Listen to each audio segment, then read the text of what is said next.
We're going to start out in the city of fountains, and that was the scene. The AFC title game, the heart of Americana. A rematch from last year. You had Joe Burrow and the badass Bengals in a wrestling match with Patrick Mahomes and the Chiefs, the winner, getting the Eagles, who had won earlier in the day, in the Super Bowl. Did you watch? Of course you did. Maybe not, though. Maybe you had some family commitments. You were unable to watch. You were working. But don't worry. We got nothing else going on here. So we watched. You would not have to. And here's what you need to know. The Bengals were a play away from forcing overtime when someone named Joseph Azai was flagged for a back-breaking penalty in a day that was decided not by the teams but by the referees, just the way that the NFL likes it. Oh, yeah, they love it. The NFL will say they don't, but they love the fact that they're stank all over both these games. But in the Cincinnati-Kansas City game, the defensive end, Joseph Asai, was penalized for a late hit on Patrick Mahomes as the quarterback was making his way out of bounds right near the Bengals' 40-yard line with 8 seconds left in the fourth quarter. The score was tied at 20, so we were on a collision course to overtime. Oh, how fun that would have been, overtime.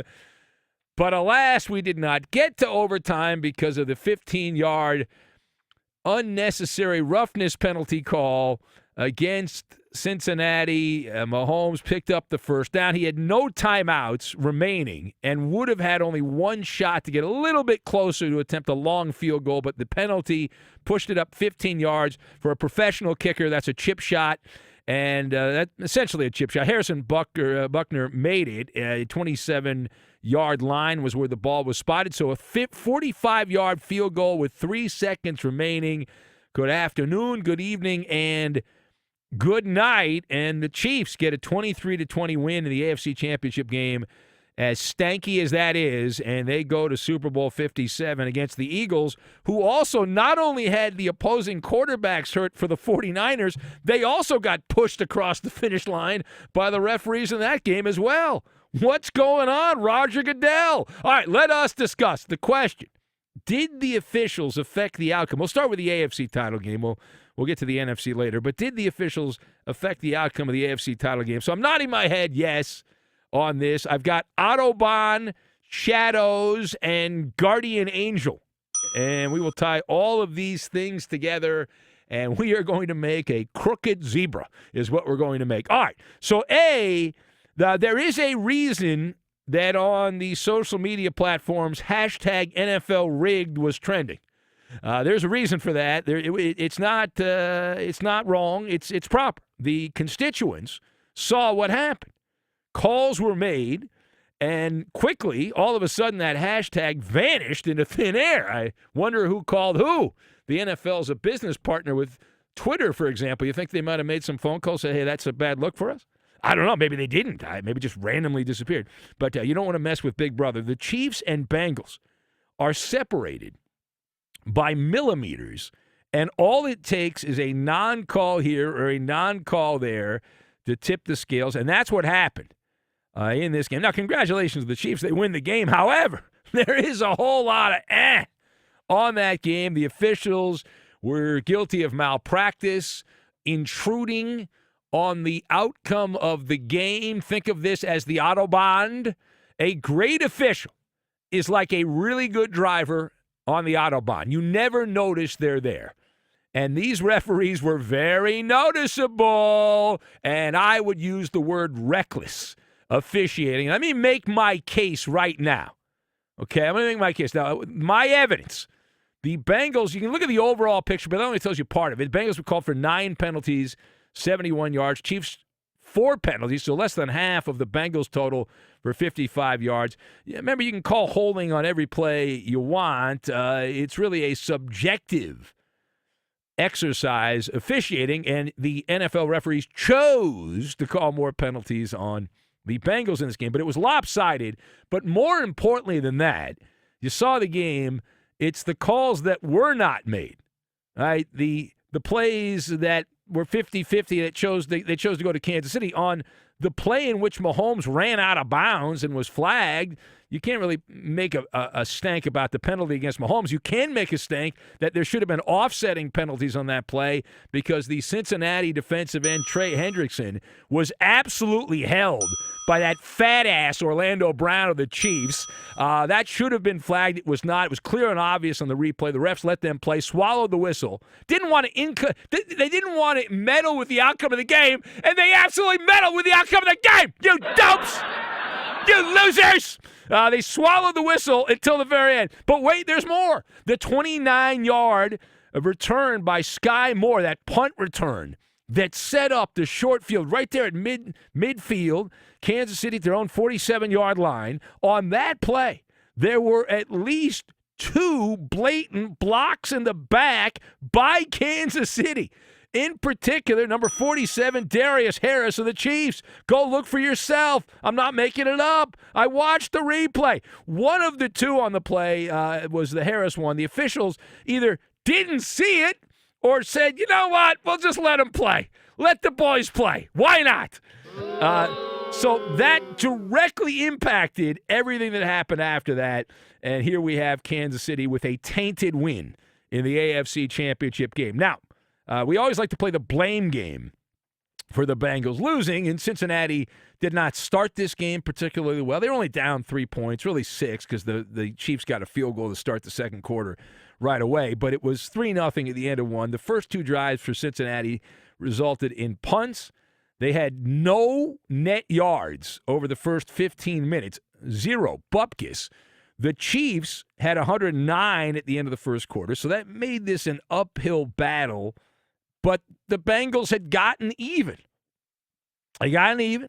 They should have gone, could have, would have, should have, all that to overtime. But Joseph Asai gets the dunce cap for touching Mahomes because that's obvious. They're going to call that. I mean, quarterbacks are like shadows. You see shadows, but you can't touch a shadow. Quarterbacks are the same way. They're better people. They're divas. You can't touch on. You can't even breathe on quarterbacks. And they call that.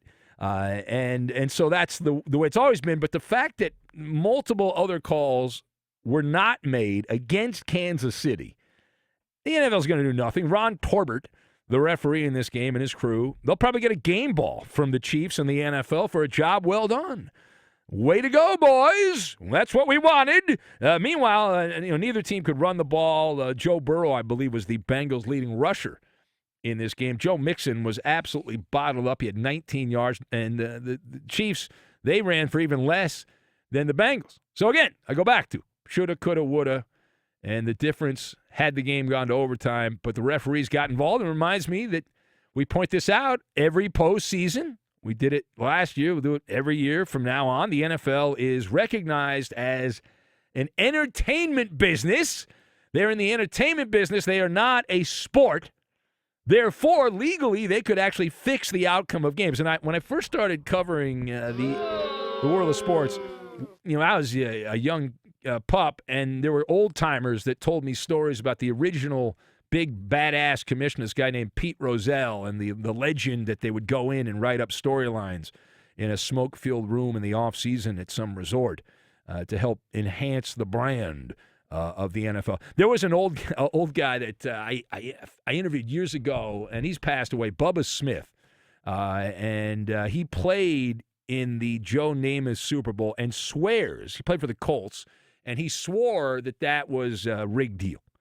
And there have been players more recently. Dwight Smith, who was a very good player in his time in the NFL, he admitted that major NFL games, not all of them, but major games are predetermined by the league. That came out not that long ago. All right, anyway, so that's make us think about it. We'll get to the last part of this here.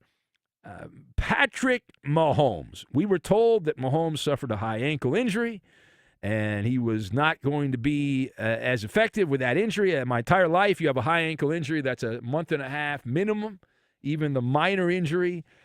And so Mahomes had a guardian angel.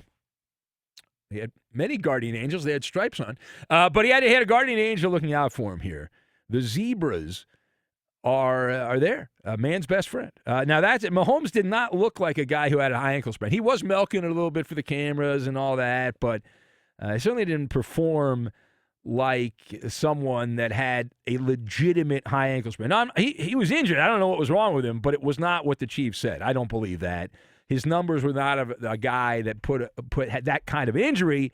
So it's conceivable the pharmaceuticals kicked in and he was on all kinds of pharmaceuticals, medicines, whatever, but something was going on there. He had a pretty standard game, maybe a slightly off where he normally is, but 326 yards, 2 touchdowns for Mahomes, and now he goes to his 3rd Super Bowl in the past 5 seasons, and over the final 3 quarters, the Bengals actually outgained Kansas City 309 yards to 248. All that gets lost in the shuffle. The game will be remembered by those that watched it in real time because of the officiating, but over the course of time, all that will be forgotten. People will just remember the outcome of the game, and now it is on to Super Bowl 57 in the desert, less than 2 weeks away. And if you can let me know who the NFL wants to win, that will help me out, because that generally means the officials will be on one side or the other, but that's still several weeks away.